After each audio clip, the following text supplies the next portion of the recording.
салом тамошобинони азиз, хулосаи хабарҳои муҳими 18 сентябри тоҷикистонро аз пойгоҳи хабари бомдод бароятон пешкаш мекунем. шурӯъ мекунем аз як нигоҳи кӯтоҳ ба сархати хабари муҳими рӯз. дар ин барнома се муҳоҷири тоҷик дар Новосибирск зинда ба зинда сӯхтанд. пирӯзии муҳими Эмомалӣ Раҳмон ва шӯлаи умед барои тоҷикони Паншер. бо дасти латхӯрда ва бо акси Масъуд пирӯзии ҳайратангези Самандар Муродов. Мавлавӣ Абдуллои Язгуломӣ 5 сол аз озодӣ маҳрум шуд. ягон бемори коронавирус боқӣ намондааст. идомаи афсонаҳои Момои Минздрав. ҳалокати ду дучархарон дар ду садама дар Зарнисор ва Гагарин. 25 рулон моторро ба зурӣ кашида гирифт. як зан дар рӯдакӣ ба ғоратгарӣ айбдор мешавад. ва акнун тафсилоти хабарҳо. шурӯъ мекунем аз як хабари ғамангез марбут ба муҳоҷирони тоҷик дар Русия. субҳи 18 сентябр се шаҳрванди Тоҷикистон дар маркази шаҳри Новосибирски Русия дар даруни мошин зинда ба зинда сӯхтанд. бино ба иттилои расмӣ тахминан соати 6 субҳ мошини тамғаи Volkswagen Polo ҳангоми ҳаракат аз тарафи пули Димитров ба самти шоҳроҳи Вокзалная дар назди бинои рақами 2 дар кӯчаи Депутатская ба сутуни чароғ бархӯрдааст. дар натиҷа мошин оташ гирифтааст ва ҳар се нафаре ки дар дохили мошин буданд, ронанда ва ду мусофираш зинда ба зинда сӯхтаанд. бино ба иттилои Владислав Савченков, намояндаи бахши иттилоётии ГБДД, пулиси роҳи Новосибирск танҳо баъди пурра фурӯ нишондани оташ тавонистанд ҷасадҳои аллакай сӯхтаи ин се нафарро берун биёранд. ҳар се қурбонии ин садамаи мудҳиш дар маркази Новосибирск шаҳрвандони Тоҷикистон буданд. исми ҳалокшудагон ҳанӯз нашр нашудааст. тафсилоти дигари садама маълум нест. ин ҳам маълум нест ки ин се шаҳрванди тоҷик соати 6 дар он субҳи барвақт куҷо мерафтанд. пулис гуфтааст ки ронандаи мошин бо суръати баланд ҳаракат мекард. мошин ба як ширкати каршеринг тааллуқ доштааст ва ронандаи тоҷик онро ба иҷора гирифта будааст. ҳар сол беш аз 1 миллион аз аҳолии қобили кории Тоҷикистон барои таъмини рӯзгори оилаҳои худ ба Русия ба мардикорӣ мераванд. ҳар сол дар Русия беш аз 1000 нафар аз муҳоҷирони тоҷик ба иллатҳои гуногун ба зиндагӣ падруд мегӯянд. садамаҳои нақлиётӣ дар баробари фалокатҳо дар ҷои кор як иллати асосии марги муҳоҷирони тоҷик дар Русия ном бурда мешавад. раиси ҷумҳури Тоҷикистон Эмомалӣ Раҳмон ҳарчанд натавонист сарони кишварҳои узви ОДКБ ва созмони ҳамкориҳои Шанхайро ба истодагарӣ дар масъалаи Афғонистон мутақоид кунад, ин талошҳои худро шоми 7 сентябр дар музокирот бо сарвазири Покистон Имрон Хон, ки дар ҳошияи иштирок дар нишасти сарони созмони Шанхай сафари расмияш ба Тоҷикистонро ҳам анҷом дод, давом дод ва билохира муваффақ шуд. Эмомалӣ Раҳмон тавонист Имрон Хонро ба баргузории музокироти байни Толибон ва тоҷикони Афғонистон дар шаҳри Душанбе ва дар ҳукумати ояндаи Афғонистон ҷойгоҳи шоиста пайдо кардани тоҷикон ва дигар қавмиятҳои сокинони он кишвар мутақоид кунад. ин дастовард дар сурати ҷомаи амал пӯшиданаш албатта дастоварди андак нест ва ба нирӯҳои ҷабҳаи муқовимат дар Паншер умедҳои қавӣ мебахшад.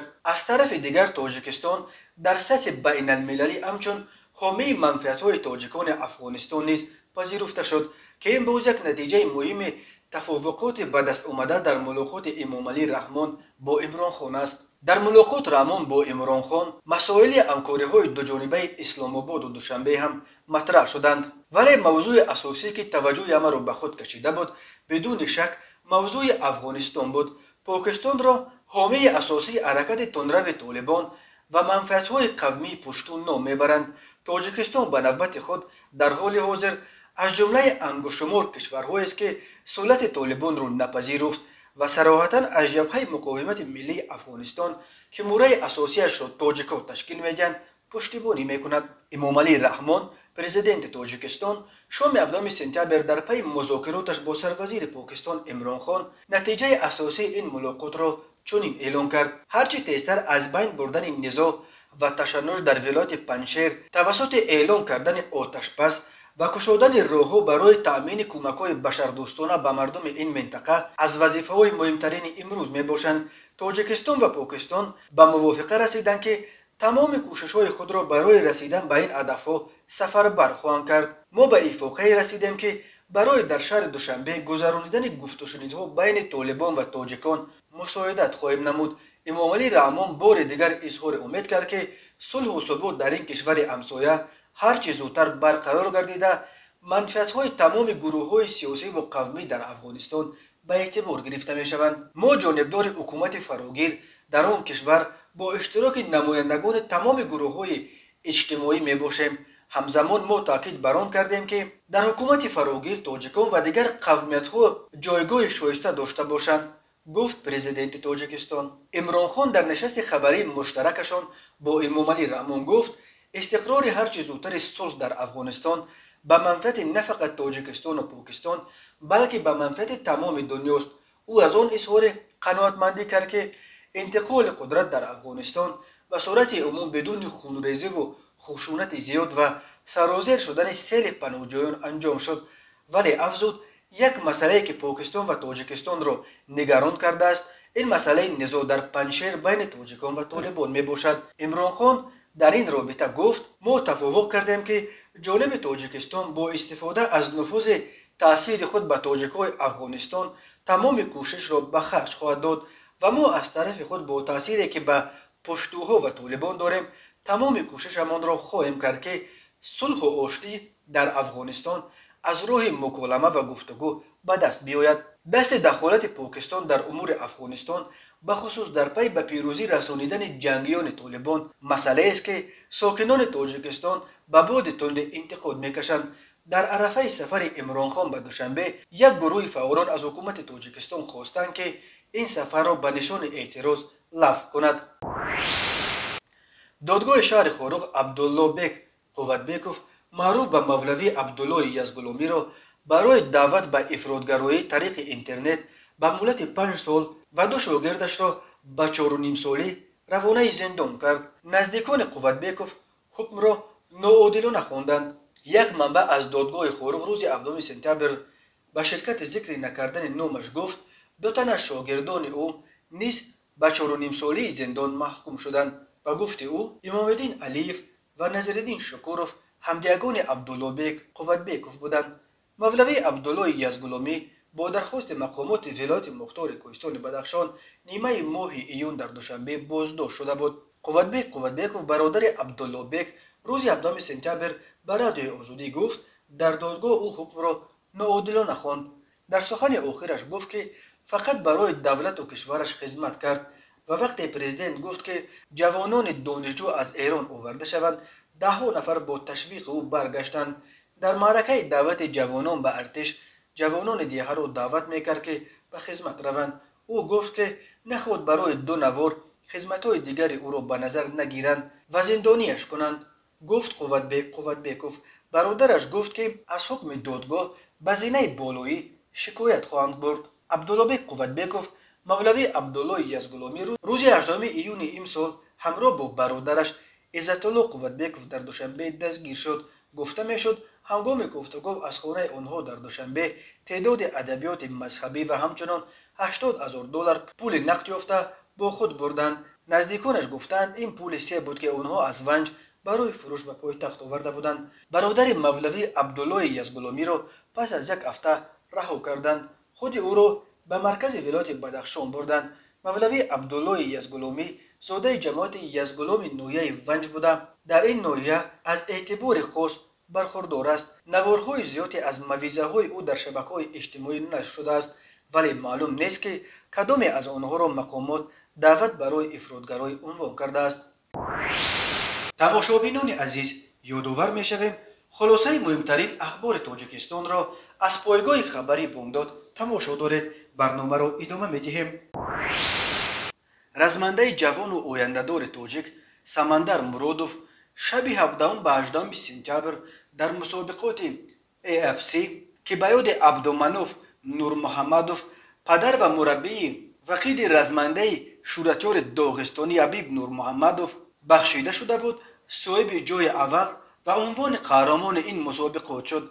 سمندر مرودوف که تا کنون در همه 7 نبردش پیروز شده است و به این دلیل شکست ناپذیر یا مغلوب نشونده هم نامش میبرند، در این مسابقات برای دریافت عنوان قهرمانی با مکسیم شویتس که تا کنون از 19 نبرد تنها 4 تاش را باخته است دست و پنجه نرم کرد و همه را با متانت و مردانگی بی‌مثل خود در حیرت گذاشت.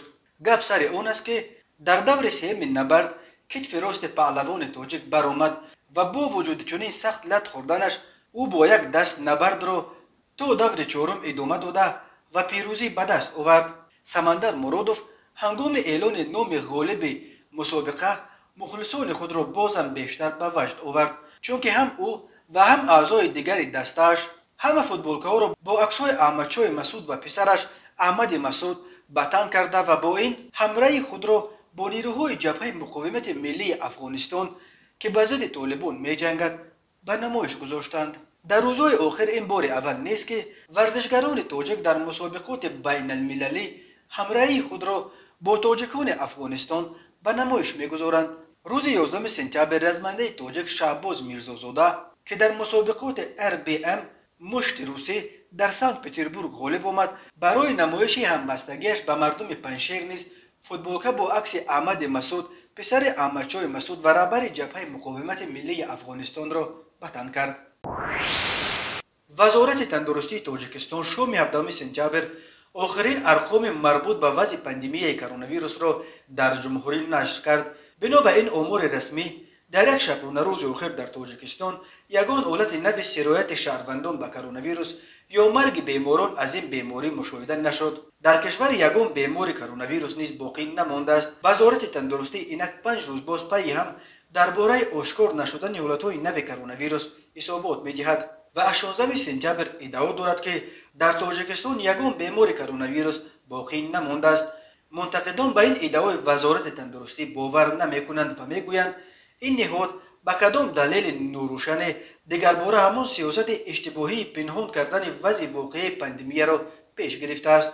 آنها هشدار می‌دهند که در نیمه اول سال این پنهانکاری وزارت تندرستی به یک موج عظیم کرونا ویروس آورد که در تابستان سال جاری باعث گرفتاری هزاران نفر و مرگ دهها تن از شهروندان از این ویروس شد. اما وزارت تندرستی وقتی خبر به نیستی رسیدن پاندمی در تاجیکستان را اعلام کرد و گفت چاره‌های اندیشیده مقامات بخصوص معرکه سراسری واکسینه زنی سبب شد که دامنه پاندمی در تاجیکستان به حد صفر رسانیده شود.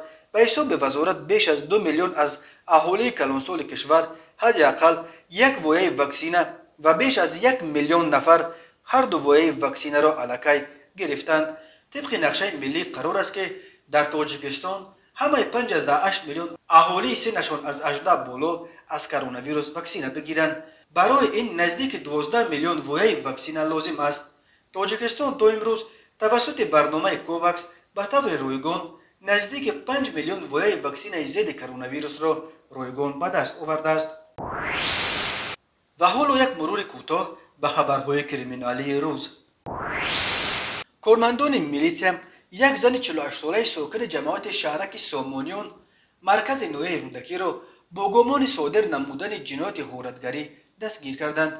مرکز مطبوعات وزارت کارهای داخلی تاجیکستان خبر داد که این زن ماه می سال 2015 با راه آشکارا و زورآوری از مرکز سودای سفینه واقع در جماعت شهرک سامانیان 25 عدد رولون‌های متاع زنانه که به زن 49 ساله ساکن جماعت دیهات زینب آباد همین نوعه تعلق داشتند تصرف نموده از جای حادثه غیب زده است. ضرر رسانیده شده 25,000 سومانی را تشکیل می‌دهد. آید به این حادثه پرونده جنایتی با ماده 248 قسم 4 کودکس جنایتی جمهوری تاجیکستان آغاز کرده شده تفتیشات ادامه دارد. به این زن بر اساس این بند قانون همچون جزا از 12 تا 15 سال زندان تهدید می‌کند. تفصیلات دیگر پرونده نشر نشده است. معلوم نیست که این زن برای چه 25 بسته متاعهای زنانه را از دست فروشنده بازار بازوری کشیده گرفته است. این هم روشن نیست که چرا جبری دیده فقط بعد 6 سال اون حادثه به مقامات مراجعت کرده است. در عموم دست زدن به جنایت‌ها و قانون شکنی در جامعه محافظه‌کار تاجیکستان برای زنان و دختران یک شرمندگی بزرگ به حساب می رود و حادثه های دست به جنایت زدن جنس لطیف در این جمهوری خیلی کم اتفاق میافتند. اکثر زنانی که در محبس نورک یگانه محبس زنانه در تاجیکستان ادای حکم میکنند اساسا برای جنایت‌های چون قلابی و قاچاق مواد مخدر به اینجا افتاده‌اند و چند نفره برای کشتار که آن هم اکثرا در حالت هیجان سخت انجام دادند. ولی حالت‌هایی هم است که زنان تاجیک را برای اوباشی و حتی با جرم لطکوب مردان دستگیر میکنند. مرکز مطبوعات وزارت کارهای داخلی تاجیکستان خبر داد که روز 16 سپتامبر سال 2021 تخمینا ساعت 18:30 راننده автомашинаи боркаши тамғаи Синотрак Аслонов Мирқосим Тағоевич соли таваллудаш 1996 сокини шаҳри Зарнисори шаҳри Гулистон ҳангоми ҳаракат дар назди хонаи истиқоматиаш дар вақти ба қафо рондан бехатарии ҳаракати роҳро таъмин карда натавониста дучархарони ноболиғ Канаев Берӯз Алимардонович соли таваллудаш 2012 сокини шаҳри Зарнисорро пахш намудааст. дар натиҷаи ноболиғи мазкур ҷароҳати вазнини ҷисмонӣ бардошта дар ҷои ҳодиса ба ҳалокат расидааст.